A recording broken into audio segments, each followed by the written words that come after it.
It's Amy Rofail with the Jerusalem Connection Report, Friday Red Alert for January 22nd. Today I want to talk to you about the true nature of BDS and give you 4 main reasons why we must be on the lookout for it and explain to people why it's wrong.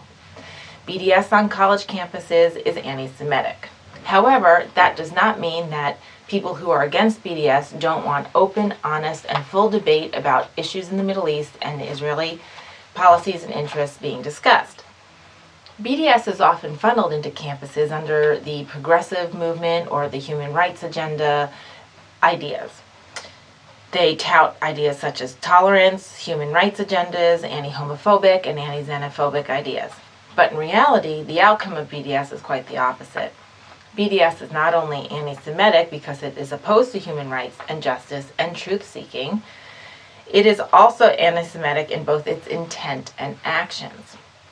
A gentleman named Mark Yudof on December 30, 2015 published a great article with a good synopsis about why BDS is wrong and the support of open, honest debate of Middle East issues is actually important.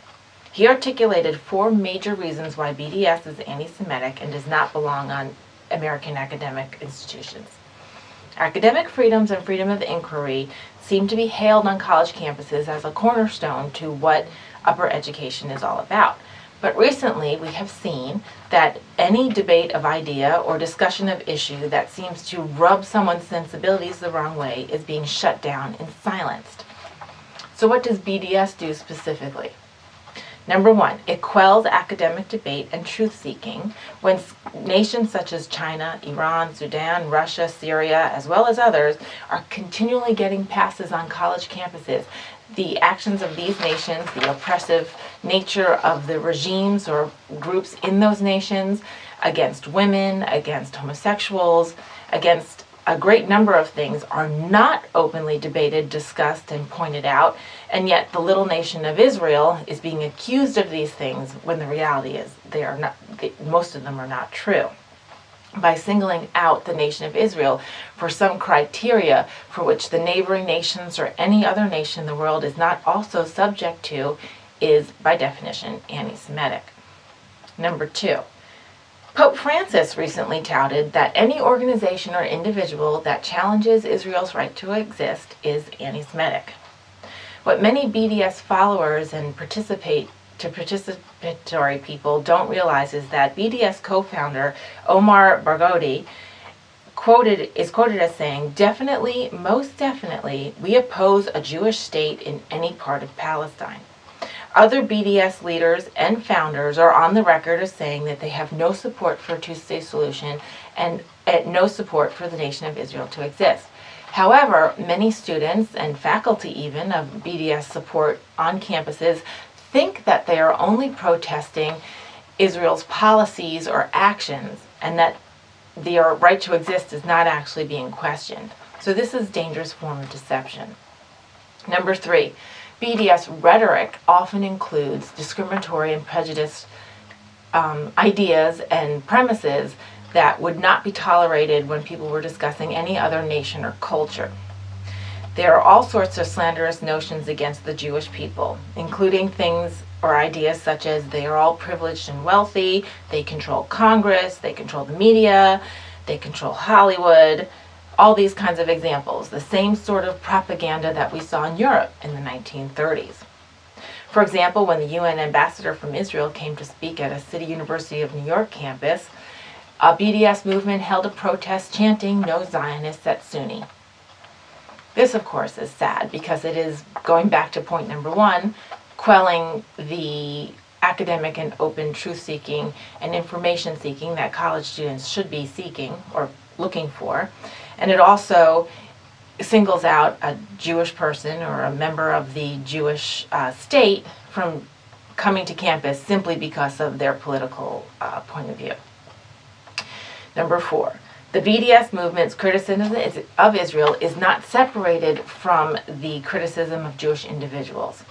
Hence, Jewish students on campuses are often the target and feel the backlash of any sort of ill feelings towards the state of Israel. Jewish students are being questioned about their worthiness to participate in student government, head up certain committees, or take on other leadership roles on campuses. They are often the victims of hostility and vandalism and open threats. There are no apologies from the BDS leadership when these things happen. And when other individuals are singled out as a scapegoat for a larger entity, we all seem to get mad. For example, in the media, when Muslim people are discriminated against because of terrorist activities that have gone on with groups or organizations that have nothing to do with that individual, everybody in the media in America gets upset. College campus administrators get upset, but the reverse isn't true when a Jewish student is threatened or feeling the backlash because people are upset with something Israel may or may not have done. So this author, Mr. Yuda, did a great service by articulating 4 particular points of principle that we need to understand about the BDS movement. And you can arm yourself with these 4 points when you're speaking about this issue with your friends, family, coworkers, people at church, anybody in the community. Now, this author goes on in his article to posit all sorts of ways to a solution, including organizations on campuses, education, outreach, basically evangelizing the truth of Israel's contribution to the world and making sure that faculty and students are constantly armed with facts and that propaganda or misinformation is quickly combated. But my point here was to give you those 4 reasons why you should be wary of BDS and openly opposed to it on our college campus.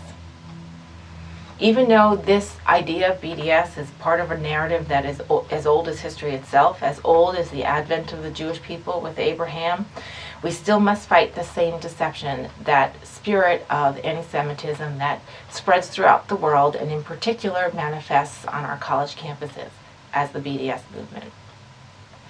Information is key to the solution. And God willing, we will be able to have opportunities to spread that information. Shavua Tov. Have a great week. Shabbat Shalom.